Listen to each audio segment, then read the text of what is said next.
وایم کاشکې زموږ پلار هم ژوندی وی داسې مینې هم ورته راکړې وی چې پلار هم نشته خلک شی نه اخلي موږ ورته ګورو چې کور ته راشو موږ هم ورته ویو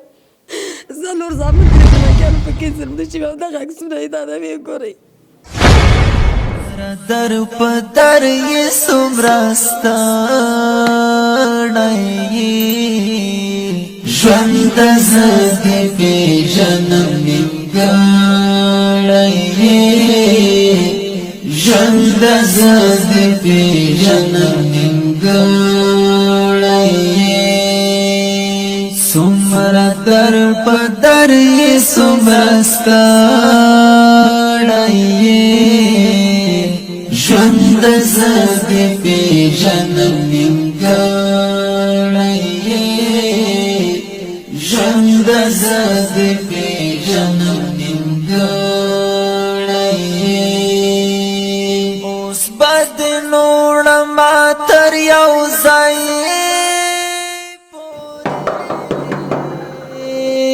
اوس به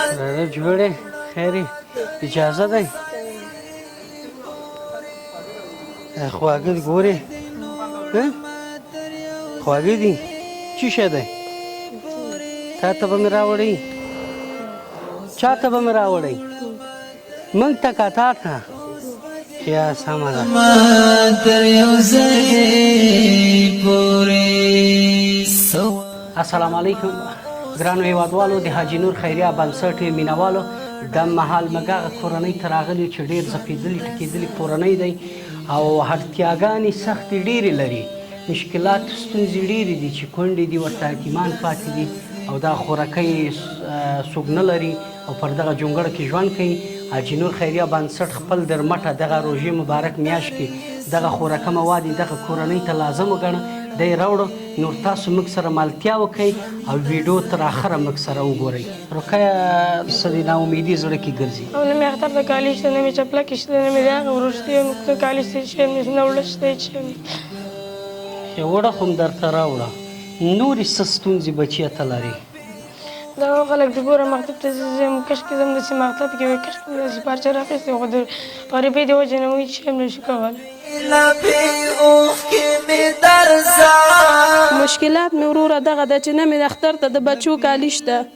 نه یې داسې ښه چپړې شته دی چې خلکو ګورم خدایه کشکې مې چې خاوند ژوندی وی چې موږ سره دغسې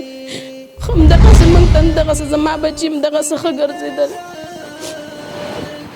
3 کاله کېږي خاوند مې شهید شوی دی ولاکه مې ښه ورځ کتلي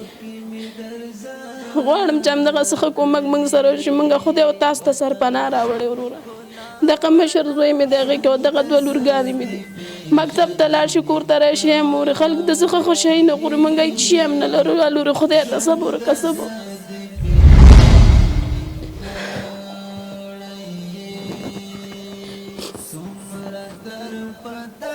موږ غواړو چې همدغسې کومک موږ سره وشي او موږ دلته په امن کې اوسېږو موږ څوک نه لرو بس همدغو نه هغه لرم ورونو ته دغه خواست کوم چې حاجي نور خیریه بنسټ نه ډېره مننه چې موږ سره یې کومک وکړو او موږ ترې نه ډېر خوشحاله الله دې ترې راضي شي او څوک چې موږ سره کومک کوي الله دې ورته هم دین او آخرت ښایسته کړي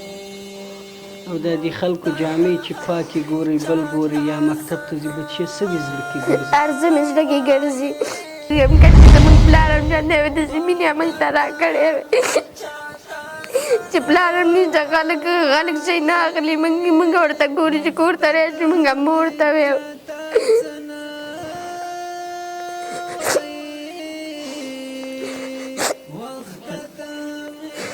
هغه دې موږ ته وایي کاشکې ستاسو پلار هم ژوندی موږ ورته ویل خدای په موږ راوستېده په کوم حالات چې ته قرار لري خپل د ژوند ټوله د مشکل د که ووایې ډېر به ښه شي ژوند ما حالات مې دغه دې خلکو ته ټول د معلومات دی پردي کور کې اوسېږم د کار اواز مې نشته دغه زوی مې دی که نن لاس ګارډن دی تاسو دپاره ماتل کوم هلته خلک راځي خدای دې ښه ورسره وکړي دغه زوی مې نن لاس ګارډن نه دی باسلی دومره راباندې سخته دی ای خلکو که زړه درته ښکاره کړم الله توبه 80,000 روپۍ قرضداره یم دغه زوی مې چې دی چې د ورځې ګاډی وباسي 100 روپۍ وړي چې پکې راوړي هغه زه په مې قسم درته کوم زه د ماښام سلاته نه لرم ګندنې ته زه حیرانه پاتې یم زه پاکه درته نو خیر ده که راپسې خاندئ زه سپینه درته وایم څلور زامن درې جنکیانو په کې صرف د شوي او دغه عکسونه یې دا د ویې ګورئ او د یو ملت د بل ملت د بل ملت دلته زه تېروم د بل چا پردي خلک ما ته هر شی راوړي بچي مې دا د اختر راغی بچي مې بې چپلاکو بې کالو خپله د یو بل خرڅوړي اغوندم د غوښې پارمان دي د الو پارمان دي د شین شي پارمان دي چې اوس به موږ ته لږ څوک مستي رانه کړي لږ ګندنه به راته رانه کړي قسم درته کوم بله درومي راکنه او دا 3 ورځې ما قطغ نه دی کړی خپله د یو کالي واغوندم د بل کالي واغوندم دا بچیان مې همداسې پیسو خو دومره بس نه لري دا لورګان رانه مړه کېږي نن جمعې ورځ ده مانځه به لاړ شم خوشي ټسټونه محنتونه ورته وکړم چې هغه یې راته وکړي زه به دوا په چی شي وکړم په ما بیخي سخته ده زپا خبره درته کوم په ما بیخي سخته ده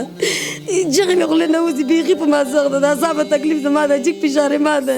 یو هیله راکې نشته راشي زامنو ټسټونه د تخم بار بکسو کې ایښي دي د حاجي نور خیریه بنسټ مینوالو دغه خوراکۍ دومره درد په زړه کې لري چې نور موږ هم ورته نشو ایسارېدی دغه کورنۍ ډېر دردېدلی ځپېدلی کورنۍ دی دا کورنۍ ډېر اړتیا لري ډېر په مشکلاتو قرار لري